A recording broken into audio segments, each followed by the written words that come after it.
Hi this is Bhavana and you are watching good returns. सबसे पहले तो आप सबका बहुत बहुत शुक्रिया। गुड रिटर्न्स ने 1 जुलाई को जब नए महीने की शुरुआत हो रही थी तो हम लोगों ने 100 के पूरे कर लिए हैं। 1 लाख सब्सक्राइबर्स पूरे हो चुके हैं गुड रिटर्न्स पर। सो सबसे पहले तो आप सभी का बहुत बहुत शुक्रिया। गुड रिटर्न्स के साथ आप जुड़े हुए हैं। हम लोग भी अपनी तरफ से पूरा ट्राई करते हैं कि आप लोगों को बिजनेस से जुड़ी हुई, बिजनेस वर्ल्ड से जुड़ी हुई सारी खबरें, चाहे वो पर्सनल फाइनेंस की हो, चाहे वो बिजनेस न्यूज हो, वो आप तक हम लोग पहुंचा सके। और इसी को देखते हुए, आप लोगों के इसी प्यार को देखते हुए आज हम लोग एक नया शो शुरू कर रहे हैं। शो का नाम रहेगा सौदा खरा खरा। आपने देखा भी होगा गुड रिटर्न्स पर बहुत पहले हम एक शो किया करते थे सौदा खरा खरा, जिसमें हमारे साथ senior market analyst doctor Ravi Singh आपको मार्केट का सेंटिमेंट बताते थे, साथ ही नेक्स्ट डे की जो प्रोडिक्शंस रहती थी वो भी आपको वो रिकमेंड करते थे कि क्या कुछ हो सकता है, और वो मार्केट का एनालिसिस करते थे। तो उन्हीं के साथ हम लोग एक बार फिर से इस शो की शुरुआत करने जा रहे हैं। सौदा खरा खरा का एक नया स्वरूप अब आप हमारे साथ देखने वाले हैं। तो इस शो में बेसिकली आपकी जो भी क्वेरीज है वो हम लोग लेने की शुरुआत करेंगे। आप ही लोगों के लिए इस शो को हम लोग एक बार फिर से शुरू करने जा रहे हैं। तो हमारे साथ डॉक्टर रवि सिंह मौजूद हैं, सीनियर मार्केट एनालिस्ट हैं, और वो आप लोगों की क्वेरीज लेंगे, साथ ही आज के मार्केट की भी बात करेंगे, और जो अपकमिंग आईपीओज हैं उनको लेकर भी हम लोग डिस्कस करेंगे।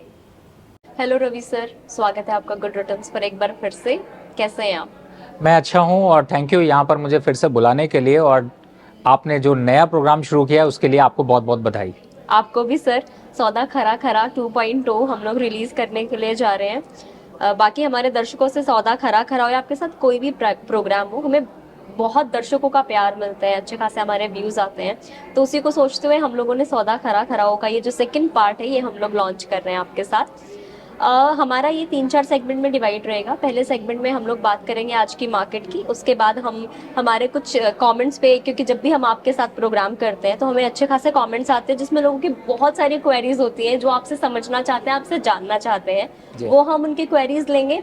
उसके बाद हम लोग बात करेंगे आईपीओ की, जो आईपीओ अभी इस हफ्ते में आने वाले हैं। हम लोगों ने 3 आईपीओ को चूज किया है। वो आईपीओ से हम आपका जो भी रिव्यू रहेगा, जो भी आपका टेक रहेगा वो जानेंगे, और उसके बाद हम लोग बात करेंगे जो भी आप स्टॉक रेकमेंड करना चाहेंगे हमारे व्यूअर्स को।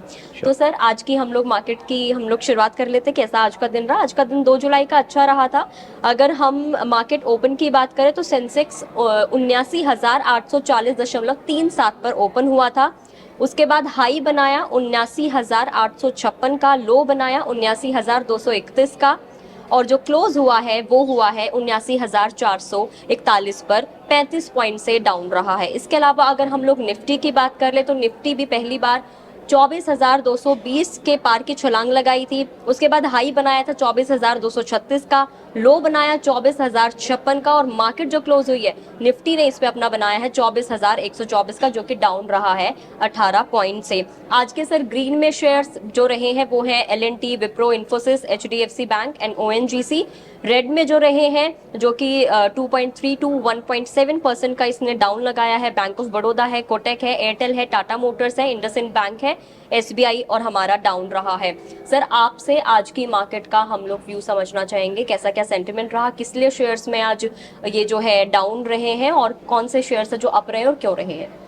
देखिए, आपने तो एक तरीके से पूरी समरी बताई दी जो आज हुआ है, और अब इम्पॉर्टेंट ये बनता है कि इस समय अगला ट्रेंड क्या होगा, या यहाँ से अभी मार्केट का क्या डायरेक्शन है। आपने बिल्कुल सही बताया। देखिए, आज का जो नंबर्स रहा वो क्लियर कट बताता है कि हमने 24,256 का हाई भी देख लिया और 24,056 का लो भी देख लिया।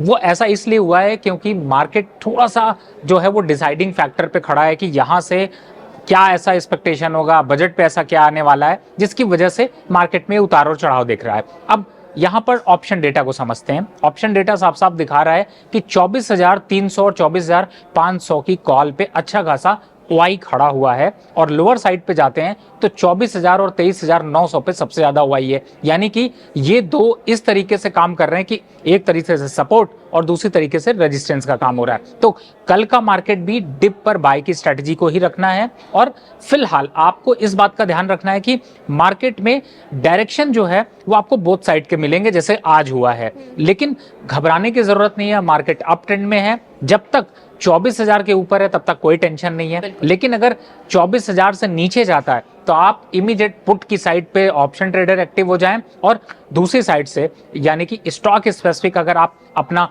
पोर्टफोलियो रिव्यू करते हैं तो वो आपके लिए यहाँ पर मौका होगा। बिल्कुल सर, आज एक बड़ी खबर भी सामने आई थी जब हिंडनबर्ग ने जवाब दिया था, सेबी ने एक्शन लिया है और शो कोज नोटिस जारी कर दिया है। उसके बाद हिंडनबर्ग ने भी जवाब दिया और उसमें कोटक महिंद्रा बैंक का नाम निकलकर सामने आया है। तो यहाँ पर मेरे आपसे दो सवाल है। एक रहेगा मेरा अडानी के शेयर्स को लेकर कि इसमें क्या इम्पैक्ट देखने को मिलेगा अगर हम इस कल परसों इस पर्टिकुलर एक्सपायरी डेट तक की हम लोग बात करें, और इसके अलावा कोटक महिंद्रा बैंक के शेयर्स को, क्योंकि आज तो इसमें हमें डाउन देखने को मिला है, इसको लेकर आगे क्या हो सकता है, आपको क्या लगता है? देखिए इस समय बिल्कुल देखिए न्यूज़ का इम्पैक्ट होता है, और अगर न्यूज़ थोड़ा सा निगेटिव साइड जाती है तो स्टॉक में प्रॉफिट बुकिंग देखने को मिलती है, लेकिन ये डे टू डे का पार्ट है। अगर आप लॉन्ग टर्म के हिसाब से देखें तो फंडामेंटल कुछ बहुत ज़्यादा चेंजेस यहाँ पर नहीं देखने को मिल रहे हैं, चाहे वो कोटक के केस में हो या अदानी के केस में हो। तो इस न्यूज़ का जो इम्पैक्ट है वो टेम्परेरी इम्पैक्ट है। ओवरऑल फंडामेंटल पर मार्केट चलता है, और फंडामेंटल की वजह से ही आपने हिंडनबर्ग की जब रिपोर्ट आई थी जिसके बाद अचानक से अडानी के शेयर्स इतने जबरदस्त गिरे थे, वापस से आपको रिकॉल इसीलिए करते हुए नजर आए क्योंकि धरातल पर उस कंपनी में अच्छे फंडामेंटल हैं। तो मुझे ऐसा लगता है कि जो ये वोलेटिलिटी है वो इसी वजह से जनरेट होती है कि जब इस तरीके की न्यूज आती है उसकी वजह से अप एंड डाउन्स देखने को मिलते हैं। तो अभी फिलहाल मुझे ऐसा लगता है कोटक की जहां तक बात करें तो थोड़ा सा स्टॉक में प्रॉफिट बुकिंग है, और एक दो दिन तक प्रॉफिट बुकिंग थोड़ी और बढ़ सकती है। और मुझे लगता है कि यहां पर अगर आपके पास पोजीशंस हैं तो आपको थोड़ा सा वेट एंड वॉच की पॉलिसी रखनी चाहिए। इस तरीके के डायरेक्शन से कोई फंडामेंटल चेंज हो जाएगा ऐसा मुझे फिलहाल नहीं दिखाई देता। बिल्कुल। सर, हम लूजिंग सेक्टर्स आज के और गेनर सेक्टर्स की भी बात करते हैं। लूजिंग में रहा है auto, cement, FMCG and banks. Gainers में रहा है metal, pharma, IT and energy. इसको लेकर आप क्या कहना चाहेंगे कि क्या इनमें जो लूजिंग सेक्टर्स है क्या इनमें आगे भी ये वाला ट्रेंड देखने को मिल सकता है? देखिए डे टू डे आपको लूजर्स स्टॉक्स और गेनर स्टॉक यहाँ पर मिलते हैं, लेकिन जो अभी का जो सेंटीमेंट है उसमें जनरली आपने देखा होगा कि जो थोड़ा रेजिस्टेंस पे ट्रेड हो रहे होते हैं या अपर बैंड पे ट्रेड होते हैं उनमें प्रॉफिट बुकिंग ज्यादा देखने को मिलती है। इस समय के अगर सिनेरियो को चेंज को देखते हैं तो मुझे लगता है कि जो गेनर साइड से स्टॉक्स हैं उनमें अभी बाइंग मोमेंटम रहेगा। जो लूजर साइड से आपने स्टॉक की बात की, जैसे आपने एफएमसीजी काउंटर की बात कर लें या फिर हम यहाँ पर बैंकिंग काउंटर की बात कर लें, तो ओवरऑल पूरी बैंकिंग में यहाँ प्रॉफिट बुकिंग देखने को मिली। इसी वजह से एसबीआई में भी प्रॉफिट बुकिंग देखने को मिल रही, लेकिन लोअर लेवल बाइंग की प्रोबेबिलिटी यहाँ पर काफी जनरेट हो रही है, इसलिए बहुत ज्यादा कुछ रिस्क नहीं है। Day to day activity long term trader को थोड़ा सा वेट एंड वॉच की पॉलिसी रखनी चाहिए। कल की मार्केट के लिए क्या कुछ टारगेट देना चाहेंगे आप? देखिए कल मार्केट में बहुत इंपॉर्टेंट सवाल है और आप लोग इसको पेपर पेन लेकर नोट कर लीजिए। कल 9:15 बजे जब मार्केट ओपन होगा, आज क्लोजिंग आपने देखा है 24,124 का। अब आपको क्या करना है? पहला, अगर 24,150 के ऊपर मार्केट निकलता है, क्लो ओपन होता है, गैप अप 20 पॉइंट का भी मिलता है, तो करना है आपको तुरंत बाय, और स्टॉप लॉस लगाना है 24,110 का। टारगेट कितना होगा? 24,180 से लेकर 24,220 का। उन लेवल्स पर आता है, मुनाफा वसूली कर लीजिए। और अगर कल मार्केट नीचे खुलता है, नीचे में कितना खुलता है? अगर 24,080 से नीचे खुलता है तो पहला ट्रेड आपको लेना है, वो लेना है सेल साइड का, या फिर दूसरी साइड से देखें ऑप्शन ट्रेड में तो एट द मनी की पुट बाय करके चलिएगा। लोअर साइड पे कितना मार्केट गिरेगा? 24,020 के लक्ष्य यहां पर दिखाई दे रहे हैं। तो मुझे ऐसा लगता है कि दोनों साइड के ट्रेड को लेकर चलें। आपको मार्केट के मोमेंटम में ट्रेड करना है, मार्केट में सेंटिमेंट मत लगाइए। जिस साइड का बहाव है उस साइड चलिए, तेजी है तो तेजी खेलिए, मंदी है तो मंदी खेलिए। मुझे ऐसा लगता है कि आपको मार्केट में इन चीजों का ध्यान रखना चाहिए। बिल्कुल सर, ये हमारा फर्स्ट सेगमेंट कंप्लीट हो गया, और जितने भी दर्शक अभी हमें देख रहे हैं, मेरी उन सबसे ये गुजारिश रहेगी कि अगर आपका कोई सवाल रहता है, आपने कोई स्टॉक है वो आपने खरीदा है या किसी स्टॉक को आप खरीदने का प्लान बना रहे हैं लेकिन आपको समझ नहीं आ रहा है कि आपको उसे कब खरीदना चाहिए, कोई स्टॉक है आपको समझ नहीं आ रहा है कि एग्जिट कब लेना है, आपको उसको होल्ड करना है कि नहीं करना है, तो आपका जो भी किसी भी स्पेसिफिक स्टॉक को लेकर कोई सवाल है, आप जानना चाहते हैं, तो आप हमें कमेंट सेक्शन में आप अपना सवाल अपने नाम के साथ, आप जहां रहते हैं, अपनी जगह के साथ, आप जहां से हैं उसके साथ आप हमसे जो सवाल है वो पूछ सकते हैं। सर हमारे पास क्योंकि पुराने हमारे कुछ एपिसोड्स थे, उन्हीं पर दर्शकों के हमारे सवाल आए हुए हैं। वो सवाल कुछ है मेरे पास, वो मैं ले लेती हूँ। और दूसरे जो दर्शक अभी देख रहे हैं हमें, तो ये शो आज से शुरू हो चुका है। आप लोगों का जो भी सवाल है वो आप हमसे पूछ सकते हैं रवि सर से डायरेक्ट, आपके विद नेम, आपका जो भी स्टॉक है आपको डायरेक्ट आपको उसका आंसर जानने को मिलेगा। सर पहला जो सवाल मैं सवाल से पहले एक बात यहाँ पर और बोलना चाहता हूँ। देखिए भावना जी, आपने इस सौदा खरा खरा को एक मुकाम पर पहुंचाया है। मैं लेकिन आपसे एक रिक्वेस्ट यहाँ पर जो दर्शक है उनसे करना चाहता हूँ, इस प्रोग्राम को, ये प्रोग्राम आपका जो है वो सिर्फ आपके लिए स्टार्ट किया गया है। तो पहला आप लाइक और सब्सक्राइब कर लीजिए। नहीं करिए लाइक और सब्सक्राइब, मैं कहता हूं बिल्कुल मत करिए, पसंद नहीं आता मत करिए, लेकिन आप अपने दोस्तों के साथ, अपनी फैमिली में भी शेयर कर दीजिए। मैं आपको यहां पर मिलने वाला हूं सिर्फ आपकी क्वेरी को सॉल्व करने के लिए। तो जितनी ज्यादा आप क्वेरी भेजेंगे उतने यहां पर सॉल्यूशन होंगे। और मैंने अभी शो स्टार्ट होने से पहले ही मैडम से बोला कि जल्दी आप एक व्हाट्सएप नंबर रिलीज कर दें जिससे कि लोगों को के सवालों को हम डायरेक्ट ले सकें, और इस बात के लिए आपने एग्री भी किया है। बिल्कुल बिल्कुल। तो मुझे ऐसा लगता है कि उसकी सबसे ज्यादा जरूरत है। बिल्कुल, बहुत जल्दी जब हम नेक्स्ट एपिसोड में आपसे मिलेंगे, ये सजेशन भी रवि सर की साइड से मिला है कि हम एक व्हाट्सएप नंबर जारी कर देंगे ताकि आप लोगों को भी बहुत आसानी हो। आप लोगों के डेली बेसिस की जो क्वेरी होती है, चाहे वो डेली बेसिस की मार्केट को लेकर हो, आपके पोर्टफोलियो को लेकर कोई क्वेरी हो, वो डायरेक्ट हम लोग रवि सर के जरिए हम लोग उसे सॉल्व करने की ट्राई करेंगे। सर पहला सवाल लेते हैं। पहला सवाल जो हमें आया है वो अखिल से आया है, बैंगलोर में रहते हैं और इनके कुछ इन्वेस्टमेंट्स ऑलरेडी हैं, लेकिन अब ये फ्रेश इन्वेस्टमेंट करना चाह रहे हैं अपनी एनएचपीसी में, वोडाफोन आइडिया में, सुजलोन में और बीईएल में। तो अब ये बोल रहे हैं कि इनमें राइट प्राइस क्या होगा एंट्री करने के लिए, राइट टाइम क्या रहेगा, टारगेट प्राइस ये जानना चाह रहे हैं, स्टॉप लॉस ये जानना चाह रहे हैं। एंड इनका जो सबसे इंपॉर्टेंट इसमें एक सवाल है वो ये, क्योंकि बजट आने वाला है तो क्या एनएचपीसी के स्टॉक पे, जो इस तरीके के स्टॉक्स, इन पर कोई इम्पैक्ट पड़ेगा कि नहीं पड़ेगा। थैंक यू सो मच अखिल अपना सवाल पूछने के लिए। रवि सर अब आपको डिटेल में इसका आंसर देंगे। देखिए सवाल तो इन्होंने बहुत लंबा पूछा है और मुझे ऐसा लगता है कि इस सवाल की वजह से जो और दर्शक देख रहे हैं उनके भी कई सवाल जो है वो खत्म हो जाएंगे। पहला, देखिए एक तो पहली बात है बजट एक्सपेक्टेशन पे आप लोगों का, चूंकि ये पहला शो है और आप बिलीव करिएगा कि बजट एक्सपेक्टेशन पे हम आपके लिए स्पेशल एक शो भी जल्द ही आपके लिए लेकर आ रहे हैं, और उस पे पूरी कि बजट से पहले कौन से स्टॉक्स लेने हैं, तो थोड़ा सा वेट एंड वॉच करना पड़ेगा जिसपे कि मैं आपको टॉप स्टॉक दे सकूं जिसमें कि आप बजट के स्टॉक्स को आप फायदा उठा सकें। दूसरा, आपने यहां पर जो बात की है, जिस पोर्टफोलियो की बात की, सिर्फ मुझे एक दो स्टॉक्स यहां पर चिंता की वजह दिखा रहे हैं, अदरवाइज आप चाहे एनएचपीसी लीजिए, पीटीसी लीजिए, वोडाफोन आइडिया सिर्फ यहां पर मुझे थोड़ा सा दिक्कत वाला लगता है। लॉन्ग टर्म का कॉल यहां पर वोडाफोन आइडिया की तरफ नहीं जाना चाहिए, क्योंकि मुझे ऐसा लगता है कि इस स्टॉक में ऑलरेडी काफी मोमेंटम हो चुका है और इन लेवल्स पर फंसने की प्रोबेबिलिटी ज्यादा है, तो बजट हो जाने दीजिए, उसके बाद इसकी तरफ चढ़ेंगे। रही बात एनएचपीसी की या पीटीसी की, मुझे ऐसा लगता है कि आप अपना जब पोर्टफोलियो बना रहे हैं तो मैं आपको यहां पर 3 स्टॉक और रिकमेंड कर देता हूं। 2 स्टॉक तो आपने बहुत अच्छे चूज किए, एनएचपीसी, पीटीसी। तीसरे स्टॉक की तरफ जाते हैं तो मुझे ऐसा लगता है कि यहां पर इंफ्रास्ट्रक्चर की जो ग्रोथ हो रही है उसको लेकर के आप स्टॉक्स को लीजिए, और अगर आप सेक्टर स्पेसिफिक जाते हैं तो इंफ्रास्ट्रक्चर और पावर की थीम में के साथ में बैंकिंग काउंटर ऐड करिए। तो यहां पर इंफ्रास्ट्रक्चर से कौन सा लेना है, आईआरबी इंफ्रा इस समय काफी कंसोलिडेटेड चल रहा है, मुझे लगता है लॉन्ग टर्म ट्रेड है, तो आप इसको यहां पर कंसीडर कर सकते हैं। और जहां तक चौथे स्टॉक की बात करें तो मुझे इस समय के सिनेरियो में देख के ये लगता है कि बैंक ऑफ बड़ौदा में जो आज प्रॉफिट बुकिंग आई है ये आपके लिए अच्छी है। अच्छी इसलिए कि आप दोबारा इसमें एंट्री कर सकते हैं। और जहां तक अगले स्टॉक की बात करें, जो 5वां स्टॉक है, उसमें आते हैं तो कोल इंडिया। अच्छा खासा करेक्शन पे मिल रहा है, बढ़िया मोमेंटम है और बजट का तो फिर हाल फ्लेवर है ही है। तो मुझे लगता है कि ये 5 स्टॉक्स आपको चूज करने चाहिए और इन पे अपना पोर्टफोलियो बनाना चाहिए। अगर आप इन स्टॉक्स में एसआईपी भी करते हैं तो आप मल्टी बैगर की तरफ बढ़ जाएंगे। इनका सवाल एनएचपीसी का ये टारगेट प्राइस भी जानना चाहते हैं, प्लस वोडाफोन आइडिया को लेकर अखिल आपको जवाब मिल ही गया होगा कि वोडाफोन आइडिया के लिए आप थोड़ा सा अभी रुक जाइए, अभी मत इसमें आप इन्वेस्ट कीजिए। सुजलोन और बीईएल को लेकर भी ये जानना चाहते हैं। देखिए सुजलॉन भी उसी कैटेगरी में है जिस कैटेगरी में यहाँ पर आइडिया की बात करी है।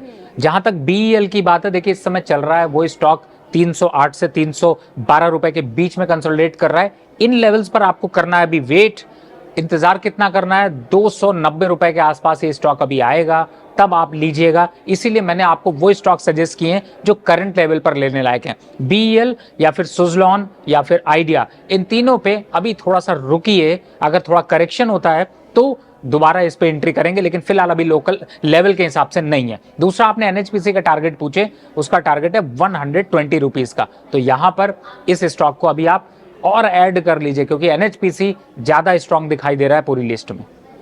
बिल्कुल। अगला सवाल है, आई होप अखिल आपको अपना ठीक से आंसर मिल गया होगा। अगर उसके बाद भी आपकी कोई क्वेरी रह जाती है तो आप हमारे व्हाट्सएप नंबर पर, जो हम बहुत जल्द रिलीज करने वाले हैं, या फिर कमेंट के जरिए आप हमसे पूछ सकते हैं। अगला सवाल ले लेते हैं सर। पंकज जम्मू से पूछ रहे हैं, इरडा के बारे में पूछ रहे हैं। 185 पे बाय किया है, लॉन्ग टर्म व्यू है, क्या करना चाहिए? देखिए 185 पे बाय किया है, 195 से 200 का भी टारगेट है, और थोड़ा सा डिप मिलता है, यानी डिप का मतलब है अगर आपको 175 172 के आसपास मिलता है तो इस शेयर को थोड़ा सा और ऐड कर लीजिएगा। और पंकज जी, जिस हिसाब से इस शेयर की चाल दिखी, थोड़ा सा मुनाफा वसूली भी बनती है, तो यहां पर आप 202 206 208 इन लेवल्स पर अगर आपको ट्रेड करने को मौका मिलता है तो यहां पर थोड़ी सी मुनाफा वसूली कर लीजिएगा और दोबारा एंट्री उन लेवल्स पर कर लीजिएगा जिसको मैंने बताया है। बिल्कुल, thank you so much Pankaj. I hope आपको आपका आंसर मिल गया होगा। अगला जो हमारा सवाल है प्रीति भोपाल से। थैंक यू प्रीति अपना सवाल पूछने के लिए। और सर, बड़ा अच्छा लगता है जब देखते हैं ना कि महिलाएं भी स्टॉक मार्केट में इन्वेस्ट करके वो फ्री होके वो ट्रेडिंग कर रही है, तो अच्छा लगता है जानकर। So Preeti, thank you so much. Bhopal से इनका सवाल है, पूछ रही है कि इरकॉन का इनके पास शेयर है, 270 के भाव पे इन्होंने बाय किया था, 500 की इनकी क्वांटिटी है, और पूछ रही है कि इन्हें अब आगे क्या करना चाहिए। देखिए 2500 का प्रॉफिट तो आज आपको आ ही रहा है, क्योंकि 275 रुपए क्लोज हुआ है, तो फिर अभी प्रॉफिट लेकिन बुक करने की जल्दी नहीं करनी है। टारगेट है इसका 300 रुपए का, 290 से 300 रुपए के बीच का। तो अभी 2500 आ रहे हैं, घर का खर्च तो निकल ही रहा है और सब्जियां तो अच्छे से आ सकती हैं, तो मुझे लगता है थोड़ा और इंतजार करते हैं, 300 तक आने देते हैं और इसमें थोड़ा बड़ा प्रॉफिट लेते हैं। तब तक अभी बने रहिए। बाइंग प्राइस आपका अब जो है वो बेस्ट बाय प्राइस है, स्टॉप लॉस उसी बाइंग प्राइस का रख लीजिए, लेकिन स्टॉक को काटिएगा नहीं, बजट तक चलने दीजिएगा, लंबा प्रॉफिट आपको इस पे लेना है। आई होप प्रीति आपको आपका जवाब मिल गया होगा। अगर फिर भी कोई क्वेरी रह जाती है, मैं बार बार रिपीट भी कर रही हूँ, अगर आपकी फिर भी कोई क्वेरी रह जाती है आप कमेंट सेक्शन में हम लोगों से पूछ सकते हैं। नेक्स्ट टाइम फिर से रवि सर से जुड़ेंगे और रवि सर से आपकी उन क्वेरीज को लेने की हम पूरा ट्राई करेंगे। अगला जो सवाल है वो है सतपाल दिल्ली से। Thank you so much Satpal, आप शो को देखते हैं, गुड रिटर्न्स को देखते हैं, फॉलो करते हैं, आपने सवाल पूछा, थैंक यू सो मच। इनका सवाल है कि 5 लाख इनको इन्वेस्ट करना है और उन्होंने 3 शेयर बताए यहाँ पे, ओएनजीसी बताया है, पीटीसी बताया और कोल इंडिया बताया, और अब इनका ये कि 5 लाख इन्वेस्ट करना है, क्या करूं, कैसे करूं? देखिए बहुत अच्छा डिसीजन है, बिल्कुल करंट लेवल पर आप यहाँ पर खरीदारी करके चले। ओएनजीसी, पीटीसी और कोल इंडिया, ये तीनों शेयर बहुत अच्छे हैं, लेकिन जो मैं इस हिसाब से अभी देखता हूं तो मुझे ऐसा लगता है कि आप 5 लाख का डिवीजन कर लीजिए और तीनों शेयर में बराबर बराबर लगा दीजिए। और चूंकि इनके टारगेट यहाँ से 15 से 16% अपसाइड के हैं, तो बिल्कुल यहाँ पर आप निवेश की रणनीति बना सकते हैं।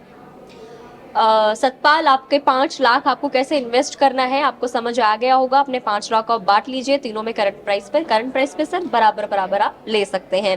इस तरीके से जो आपके 5 लाख हैं वो आप इन्वेस्ट कर पाएंगे, एंड आई होप आपको अच्छा खासा प्रॉफिट भी होगा, क्योंकि आप रवि सर की अगर सारी स्ट्रैटेजीज को फॉलो करते हैं तो 100% आपको प्रॉफिट होगा भी। अगला जो सवाल है सर, हमें कॉमेंट सेक्शन में ये मिला था, सऊदी से किसी ने सवाल पूछा है, खलील नाम है इनका। थैंक यू सो मच कि सऊदी में भी गुड रिटर्न्स को देखा जा रहा है, फॉलो किया जा रहा है। सर ये सब आपके प्रोग्राम्स, लेकिन ये सऊदी नहीं, मैं आपको और भी इसमें बताता हूँ, क्योंकि मेरे पास बहुत से आते हैं, इनफैक्ट यूके, यूएस, वहां से। और दूसरा जो सबसे ज्यादा है वो आपको दुबई में पसंद किया जाता है, क्योंकि वहां से मेरे पास सबसे ज्यादा कमेंट आते हैं, और मैं अभी आपको पूरे कमेंट पास नहीं कर पाया हूँ, लेकिन आज आपने सऊदी का लिया है, वादा करके जाइए कि दुबई का भी लेंगे, क्योंकि उनके सवाल से भी मेरे पास आए हुए हैं और मैं आपसे शेयर करूंगा। Thank you so much viewers कि आप इतना गुड रिटर्न्स को आप इतना पसंद करते हो। सर हाल ही में, बहुत ही नया हमारा ये चैनल है, लेकिन हाल ही में हम लोगों ने 1 लाख अपना क्रॉस कर लिया है, and thank you so much आप सभी के प्यार के लिए। इनका सर सवाल ले लेते हैं। 2000 की क्वांटिटी है, पीएफसी का शेयर है, 400 रुपए पर बाय किया था, पूछ रहे हैं कि इनको क्या करना चाहिए। सर करना क्या है, मल्टी बैगर रिटर्न आपको मिल रहे हैं, लेकिन चलिए कोई बात नहीं, अच्छी बात है कि आप अभी प्रॉफिट नहीं बुक कर रहे हैं। प्रॉफिट को और बढ़ने दीजिए। और इस समय अगर टारगेट को देखते हैं तो मुझे ऐसा लगता है कि इसके टारगेट अभी 540 रुपए तक जाते हुए नजर आएंगे। हालांकि आपको यहाँ पे 125 रुपए का प्रॉफिट, 100 रुपए का 105 रुपए का प्रॉफिट आ रहा है, लेकिन फिर भी मैं कहूंगा अभी और वेट करिए, इसको थोड़ा और बढ़ाते हैं और 150 रुपए का जब प्रॉफिट आएगा तब इसको बुक करिएगा। और बुक पूरा नहीं करना है, बुक करना है सिर्फ 20 से 30%। और जैसे ही थोड़ा बहुत करेक्शन आया दोबारा ले लेंगे, फिर वापस नए टारगेट के लिए चलेंगे। लॉन्ग टर्म इन्वेस्टमेंट है, बहुत अच्छी इन्वेस्टमेंट है। सो खलील, आपको आपका जवाब मिल गया होगा। थैंक यू सो मच अपना सवाल पूछने के लिए। आगे भी अगर आपके कोई सवाल रहते हैं, आप हमें कमेंट सेक्शन में या हम जो व्हाट्सएप नंबर जारी करेंगे उस पर आप अपनी सारी क्वेरीज पूछ सकते हैं। अगला सर जो सवाल है, इन्होंने अपना नाम और अपना जगह तो नहीं बताया, लेकिन इनके पास 50 शेयर्स हैं आईटीसी के, 418 के भाव पर है। तो ये पूछ रहे हैं इनको क्या करना चाहिए।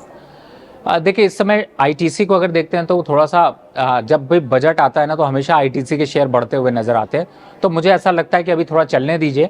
440 के आसपास के लेवल्स आ जाते हैं तो इन लेवल्स पर प्रॉफिट बुक कर लीजिएगा। तब तक अभी वेट एंड वॉच की पॉलिसी रखिए। बिल्कुल। अब बढ़ते हैं अपने हम लोग थर्ड सेगमेंट की तरफ, जो हमारा आईपीओज को लेकर है। इसमें हम लोग जो भी अपकमिंग आईपीओज हैं जो इस हफ्ते, क्योंकि आज वैसे ही मंगलवार है, इस हफ्ते जो आईपीओ खुलने वाले हैं उनको लेकर हम पूछेंगे रवि सर का क्या कुछ व्यू है उन आईपीओज को लेकर। तो सर, हमारे पास दो मेन बोर्ड सेगमेंट के इशू हैं और एक हमारे पास एसएमई का है। हम इस सेक्शन में हम लोग बात करेंगे एमक्योर फार्मा की, बात करेंगे हम लोग बंसल वायर की बात करेंगे, और हम लोग एम्बे लेबोरेटरीज की हम लोग बात करेंगे। पहले एक बार दर्शकों को बता देते हैं क्या कुछ इसका प्राइस बैंड है, कब से कब तक पैसा लगा सकते हैं। सबसे पहले हम बात करेंगे मेन बोर्ड सेगमेंट के इशू की। एमक्योर फार्मा का ये आईपीओ है। पब्लिक इशू 3 जुलाई से खुल रहा है, इनके कल से खुल रहा है। 5 जुलाई तक आप इसमें पैसे लगा सकते हैं। आईपीओ के लिए जो प्राइस बैंड तय किया गया है वो 960 से 1008 रुपए पर शेयर तय किया गया है। लॉट साइज 14 शेयर्स का है। कंपनी इसमें 1952.03 करोड़ रुपए जुटाना चाहती है और ये 10 जुलाई को इसकी लिस्टिंग होगी। सर, इस आईपीओ को लेकर आपके क्या रिव्यूज हैं? देखिए, आईपीओ बहुत अच्छा है और जिस हिसाब से कंपनी ने अपनी परफॉर्मेंस दिखाई है और पीछे जो बैलेंस शीट रही है वो काफ़ी स्ट्रांग रही है। तो मुझे ऐसा लगता है कि यहाँ पर आईपीओ तो बहुत अच्छा है, लेकिन मैं उम्मीद कर रहा था यहाँ पर थोड़े ज़्यादा की। ज़्यादा का मतलब है कि मैं चाह रहा था कि थोड़ा सा डिस्काउंट तो यहाँ पर मिलना चाहिए था। प्राइस बैंड जो है वो थोड़ा हायर जोन पर है, अगर थोड़ा कम होता तो और अच्छा होता। लेकिन फिर भी जिस हिसाब से बैलेंस शीट है, मुझे लगता है कि यहाँ पर आपको लिस्टिंग गेन के लिए आप देख सकते हैं और इस पे आप अप्लाई कर सकते हैं। और फिलहाल अगर लॉन्ग टर्म के हिसाब से देखते हैं तो मुझे लगता है कि एक मौका आपको लिस्टिंग गेन और लॉन्ग टर्म दोनों का मिलेगा, तो बिल्कुल इसको आप अप्लाई कर सकते हैं। सेकेंड आईपीओ है सर हमारा मेन बोर्ड सेगमेंट का ही है। बंसल वायर इंडस्ट्रीज का आईपीओ है और कंपनी यहाँ जुटाना चाहती है 745 करोड़ रुपए। 3 जुलाई को आईपीओ खुलेगा, 5 जुलाई तक आप इसमें पैसा लगा सकते हैं। सर, इसके लिए प्राइस बैंड है वो है 243 से 256 रुपए पर शेयर। लॉट साइज 58 शेयर्स का तय हुआ है और 10 जुलाई को इसकी लिस्टिंग होगी। सर, आपका व्यू क्या है इस पे?